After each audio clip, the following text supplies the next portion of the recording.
Hello everybody and welcome back. This is another start of a franchise here that's looking to rebuild off a disappointing 2019 season. With only recording 67 wins and 95 losses and finishing 4th in the AL East, the Toronto Blue Jays are our team of focus for this one. Playing in one of the hardest divisions in baseball is not going to be very easy, with the Red Sox and Yankees and Rays all trying to make some pushes and get to the postseason this year, but we look to build on our very strong and young core of infielders. While we did lose Marcus Stroman from last year, we have acquired a few pieces during this off season, which I am quite excited for, but we do have a couple contracts to tender out throughout this year, and we're going to see how we can survive with a bunch of our main players having their contracts expire after this season.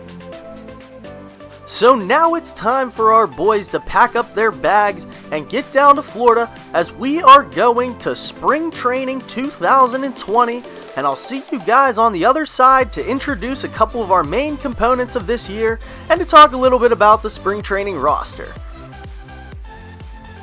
I know you guys are just as excited as I am to get this franchise back started here for MLB 20. So this is going to be spring training, and I'm going to show you guys a couple of the key components that we are going to be paying attention to this year.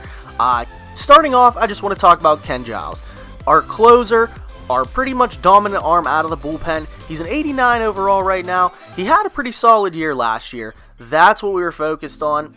He only allowed 11 runs, so that's actually pretty good, but he's one of the guys that I mentioned that is in his last year of his contract, so we are going to have to probably pay him if he performs up to his standards. Maybe we get rid of him, maybe we don't. Hyun-Jin Ryu is the free agent that I was talking about. 182 innings last year with the Dodgers. He did do pretty well. He knows his way around the mound. I'm very excited to have him. We have him all the way up till 2023. He's a good player, good solid pitcher, so we will be fine with him. Probably the most notable name on the roster is going to be Vladimir Guerrero Jr., son of Hall of Famer Vladimir Guerrero. This guy is a tank and he can crush the ball as far as humanly possible. Only hitting 15 home runs last year, he looks to improve this second year, and so does Cavan Biggio. He had his time up here last year. He's another son of a Hall of Famer, and he is going to be also looking to get something going here, solidifying the right side of our defense. The next prospect we're going to be talking about is Bo Bichette. While he only appeared in 48 games, he still made his mark and was able to secure a spot on this MLB roster for 2020. And at catcher, we have Danny Jansen, who has had a couple solid seasons up here now. Definitely has had a taste of the big league experience, and we're very excited to get him in the roster. And then two really young pitchers I like to look at are Alek Manoah and Nate Pearson. Both both have high potential for me. So in free agency, you can always find a couple good rookies that you can throw to your minor league team, like Jordan Balazovic here. We're going to offer him $100,000 just for a one-year deal, but he's already a 79 overall. Same with Brian Paquette. He's a closing pitcher, 74 overall, and Jerome Kaiser. He's going to help us out on the infield for the minor leaguers.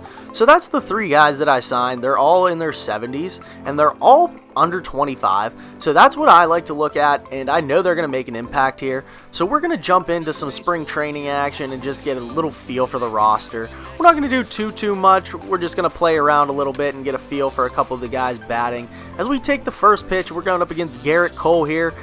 An unceremonious pop out for our first out of the season, and then Gurriel comes in and he's going to slap this one into right center, but it's going to be caught as well. The guys haven't really had too much time. We threw Trent Thornton today. It was going to be Ryu, but he needed an extra day just to kind of loosen up his back. He was having a little bit of soreness. But we are able to get through the first as Vladdy throws him out over at first base. And then we do come in and crush this next ball here. It is going to be our first extra base hit of the preseason here. I believe that's Travis Shaw doing some business out there. And now with a runner on second, Grichuk is going to get a hold of this fastball up in the zone. It's going to carry, but they are going to make a great play out there in left field. We're going to tag Travis Shaw anyway, even though he's not the fastest. We'll get his old legs moving a little bit. And he is up there into third. And then we do hit him through with Teoscar Hernandez, and that is going to plate the first run of the preseason here for your Toronto Blue Jays. We hop into a quick manage here, as there are a lot of games to be played this year, and we start off with a couple walks, and then we get a double by Vladdy Jr. to bring in 3, so that is now a 4-2 ball game as they get another home run here across, and then they load the bases. We do get out of it, but they do score a couple runs, and we tie this ball game up. We got a couple hits. Danny Jansen comes in and ends the inning, so we are going to the 11th. We bring in Ken Giles to close this thing out as we secure the victory in our first spring training game. We win 5-4, as we will be seeing the Yankees quite a lot. Then Kevin Biggio hurt his hand. I did put him on the 10-day IL. That was just for precautionary reasons, because we honestly do not need him playing and getting hurt any worse right now. It is only spring training, and then we're going to play another team that we're also going to be seeing a good bit.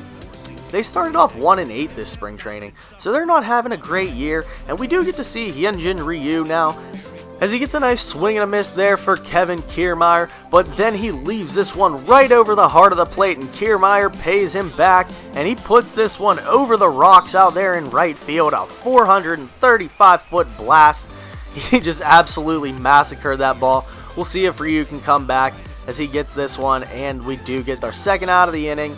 And then a nice little ground out to Vladdy over there as he goes the short way to second base, and we are heading now to the bottom of the second inning, where Hyunjin Ryu seemed to calm down a little bit as he gets a strikeout, and then a beautiful swinging strikeout on this curveball. And then against Yandy Diaz, he hits him with another low curveball that just drops right out of the zone. We just hope he can get that straightened up by the time that the regular season comes along, and we hope he is going to be our ace for the season. We get 2 more strikeouts back to back, and that's 5 within the last 2 innings. We go ahead and finish up the game here. We ended up not being able to make the full comeback, but it's alright as we're going to keep advancing on now. We're in about the 3rd week of spring training here. We're already at 9-9, now to 10-9, and I'm going to make a couple roster changes just because I notice a couple guys aren't getting as many innings as they'd like, and I don't want my starting pitchers to be blowing out their arms or anything. So I throw in a couple of the AAA guys, let them make a couple appearances here and there, and look where we're at. We're still 1 game above 500. We're going to let Ryan Borucki get his second start here as he only went 6 innings, which is pretty good, but we don't want him doing too much more than that, maybe like a 4 or 5 inning game for him. He's one of our top prospects here. He is going to be starting the year off in AAA. But again, it is a super long season, and I know our starting pitchers cannot go every single day, so he is going to make his appearance up in the MLB sooner or later. It's just a matter of when he can finish getting all of his products together. As you can see now, we are getting after it a little bit, and we do have Vladdy Guerrero going deep. I love that one. That's his 5th of the preseason. That's pretty solid for him. He didn't have too many last year. He set high expectations for himself, and he's looking to avoid that sophomore slump that everyone talks about as he records another putout. And then we get Borucki on a crazy slider down and in. Rowdy Tellez comes in now, and he grounds this ball down the first base line. Rowdy's going to be our DH this year. He literally has a ton of pop, and he's going to provide some extra depth over there at first base for Travis Shaw. As you see, Rhys Hoskins comes in, hits a 2-run bomb, and then that's going to be the end of the day for Borucki as he started to get shelled a little bit out there. So we go to the bullpen. Matt Shoemaker comes in now, and we end up losing to the Phillies. Vince Velasquez had a pretty good game. But then their bullpen actually came in and shut us down. We could not manage to score another run. And then we played the Yankees in the last 2 games of spring training. We lose both of those, but it was a good indicator on where we're at because they went pretty hard in those games, and we played a lot of our minor league guys just given that extra day's rest. As we see, Bo Bichette led the team in hits with Vlad up there with 30. Travis Shaw, pretty good. Vlad led the team in home runs with 5 on the year for spring training purposes. We see the guys who didn't get to play in too many games. Take a look at our pitching staff now. Trent Thornton went the most innings and had the most strikeouts. Chase Anderson up there in strikeouts, 23. Hyunjin Ryu, 20. So, not too bad. But I did want to show you guys our prospect list over here, as we do have Jordan Balazovic. He is the number 6 ranked prospect. That's pretty insane. Then we have Manoah and Pearson, 24 and 25. And then Jordan Groshans is number 31. These are just a couple of the minor league names that you will want to be looking forward to. And that's pretty much going to do it for this video, guys. Now, I know this wasn't a crazy episode, but stick tight. We do have opening day coming in the next episode, and we're going to be taking on the Boston Red Sox, so I know you guys are going to be excited for that one.